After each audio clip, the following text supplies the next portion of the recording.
Since the beginning of civilization, there have been cultural practices that have defined the identities, classes, and mores of the people that made them. These practices often have been used to measure the social standing of the people in both good ways as well as bad ways. Depending on the severity of the practice and how it is viewed by others in the society, it may be even considered to be a taboo. Taboos are often associated with practices that are so unusual or dangerous that society frowns upon them. In today's video, we're going to explore the forbidden technique of the ancient tribe of the Zonai, Draconification. Who were the first to do it, and why is it a forbidden practice? Before we begin, if you like what we do here and want to support the channel, please give the subscribe button as well as the bell icon a big Master Sword pedestal plunge to never miss when a new video drops. This is Draconification Explained. The custodians of the skies, the secret stones and the taboo surrounding them. Within the many tribes who populate the land of Hyrule, such as the Zora, Rito, Gorons, and Gerudo, so far we have only seen the Gerudo openly display an odd taboo. For instance, their society is comprised primarily of women, or as they say, Vei, and do not allow men, or Vo, into Gerudo Town. So gentlemen, we won't be just strolling casually into Gerudo Town and bidding them a polite Savak or Sapsaba. Of course, with anything, there are always exceptions to the rule, and in this case, there are a few that we know of. You would have to be lucky enough to be born the Gerudo King, which only occurs every 100 years, and only one guy has maintained that status so far. Ain't that right, Ganondorf? I will rule. That is what a king must do.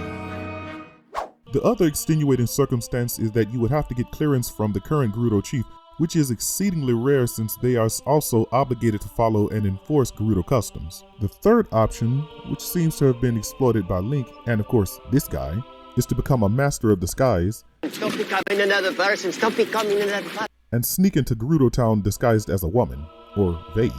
Now this is not to say that the other tribes and races of Hyrule might not have their own taboos, but we just do not know of them just yet. Well, unless you count the rock roast addiction that took place on the Goron Mountains. Just say no, fellas. I'm clearly being facetious with this one since the situation was more of a condition caused by an outside force, i.e. Ganondorf. All jokes aside, there are a host of mysteries surrounding the ancient tribe of the Zonai and their civilization, but what is certain is that they have left an indelible mark on the land of Hyrule. In Zelda Tears of the Kingdom, we learn a lot more about them and meet the last two of their once plentiful race. The Zonai are said to be the descendants of the gods that came from the skies. I assume by gods they must have meant the goddesses Naydra, Din, Farosh, and of course Hylia. Well, unless this is another one of those changes in the Zelda timeline I mentioned in my last video, and if you have not seen that yet, I highly recommend that you do right after you finish this one. I'll leave a link to it in the descriptions. When the Zonai first descended from the skies, long before Hyrule's founding, the ancient Hylians mistook them as actual gods due to them being strong magic users. The Zonai settled into the dense jungles and calm lakes of the Foron region, where they were thought to worship a water dragon. This is why you can find most of their stone architecture such as the Zonai ruins and multiple dragon statues erected all throughout this region. These stone edifices represent the Triforce through the perspective of the Zonai, and they use dragons to represent courage, owls to represent wisdom, and boars to represent power. Etched into almost all of the stoneworks associated with the tribe is a spiral symbol that is considered to be their crest by modern Hylians, but in actuality, their real crest is a rectangle that shrinks at the bottom, as seen inside most of the shrines found throughout the lands. From the gods, or goddesses, the Zonai were given the secret stones, which can amplify an individual's magical abilities, which are usually elements such as water, wind, lightning, fire, time, spirit, light, and darkness. The secret stones were a tremendous boon to the ancient sages during the war against Ganondorf and his legion of fierce monsters.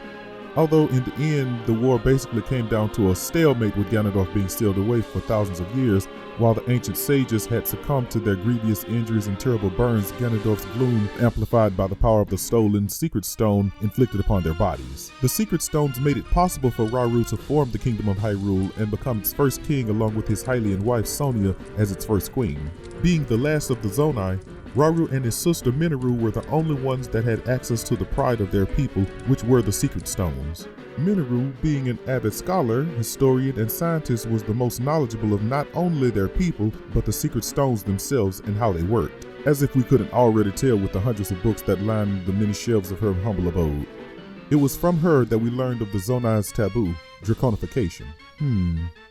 As knowledgeable as she was about this technique, it is safe to assume that there were documented cases of Zonai that have walked the path of the forbidden with terrible consequences as a result. Naydra, Farosh, and Dinraal. Were they practitioners of the Draconification ritual? It is said that whoever swallows a secret stone will be cursed to become an immortal dragon. They will lose everything that makes them who they are. All memories of their previous selves completely wiped clean until only a spectral dragon remains. The dragons seem to be invisible to most Hylians and others, well aside from children of course. They wander the skies of Hyrule, popping up in various locations of the map, but usually return to the areas that most fit their element. For instance, Farosh is mostly found in the Farosh region or the Gerudo Highlands. Naydra is mostly found in the skies around the Hebra region generally, and the Hebra Mountains specifically. And last but not least, Dinraal. She is usually seen flying in the skies around the Elden region of the map. And of course, in Tears of the Kingdom, we get a new sky noodle to add to our adorable sisterhood of serpentine beauties. Yes, the dragons are all females. Well, unless you count Ganondorf, but no worries there since he is used to being the only male around. Anyway, in the Zelda fandom, there is some debate whether Naydra, Dinraal, and Farosh are just Draconified Zonai, while others believe they are spirits who have existed for eons of Hylian history.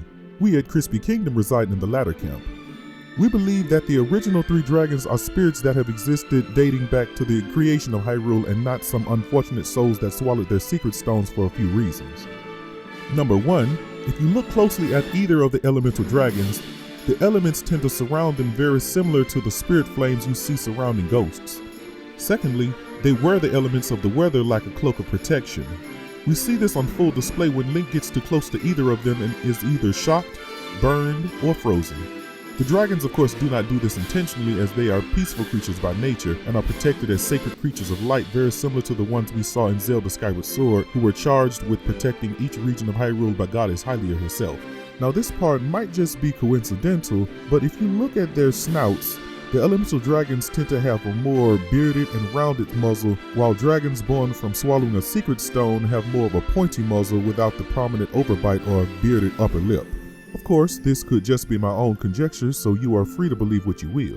Remember what I said previously that the Zonai used dragon iconography as a symbol of courage? I think they were probably inspired seeing the elemental dragons and modeled much of their structures such as the Zonai ruins and much of their technology as well as their trials with the symbology of dragons. As for dragons born from swallowing a secret stone, I noticed a few stark differences. Now this is just a theory, but what is interesting about Draconified dragons is although they have lost their minds, personality, and everything else that made them who they were, these dragons do seem to retain the essence of who they previously were at heart. It could be that they do this out of blind instinct, but I think it's a little deeper than that. An example of this is the Dragon of Light, i.e. Zelda, still wanted to help and protect Link even though there was no longer any trace of Zelda's mind or personality left in it.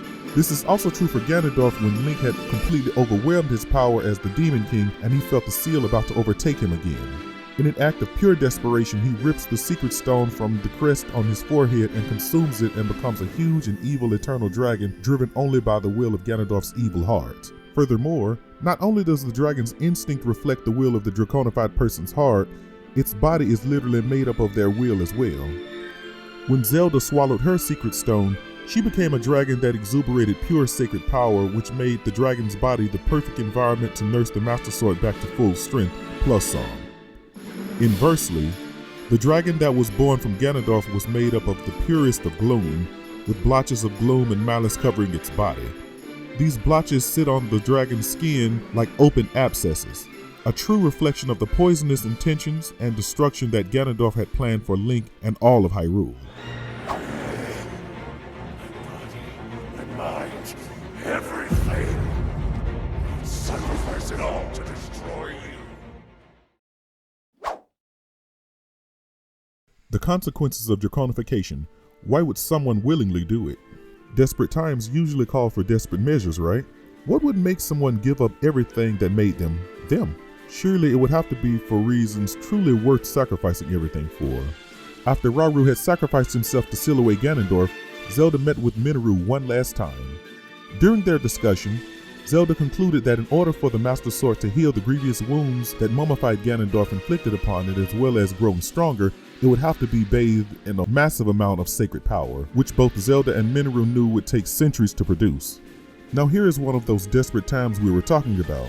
Zelda knew of only one way she could get to the future and give the sword the time it would need for repairs, and that would be the forbidden Draconification ritual, which would allow her to kill two birds with one stone. No pun intended. While in Ganondorf's case, he was so angry that he had lost a link even with his already monstrous powers being amplified by the secret stone that he gave up on ruling Hyrule and opted for its total destruction at the cost of his own body and mind, which was another very desperate move, mind you. This is what's common among those who opt for Draconification. You gotta be in a real dire situation where you've exhausted all other options to even consider doing this to yourself, since it is an all or nothing bid. This is why the Zonai viewed Draconification as absolutely too risky and even a fate worse than death, because the being that was you is no longer present but is transformed into a whole new incarnation permanently. Your soul does not even get to move on to the afterlife to be with your departed loved ones. Truly, being an eternal dragon seems to be the Zonai version of being in limbo, neither truly alive anymore but not dead either. You can't even enjoy your long existence because you have no awareness. All that remains is a mindless dragon spurred by the last desires of your heart, and the rest is instinct. This is why Draconification is forbidden. It is truly a cursed existence. The court's conclusion. And there you have it, folks. The Draconification technique, although forbidden and exceedingly risky, was the key to turning the tides of the war against Ganondorf as a last-ditch effort for the desperate, or the brave depending on how you interpret it. In my humble opinion, the risks far exceeds the benefits, which is why the Draconification technique was used as a sacrificial move in the game. So tell me, would you try this forbidden Zonai taboo if you had a secret stone? Also, do you agree with my theory that a Draconified dragon is the personification of a secret stone swallower's last and the most desperate desire of their heart, however good or bad? I would love to hear your perspective in the comments. This video was quite fun to make since I got to do a deep dive into the forbidden Draconification technique of the Zonai and the dangers of it. It really made me better appreciate the magnitude of what Zelda and even Ganondorf chose to do to themselves to achieve their goals, and why most rational people would never willingly do that. Well, that's all I've got for this one, guys. As always, if you like our content, don't forget to leave a like and subscribe to the channel if you haven't already. Have a great day and be sure to join me on the next video. This has been Chris of Chrisbkingdom. The council is dismissed.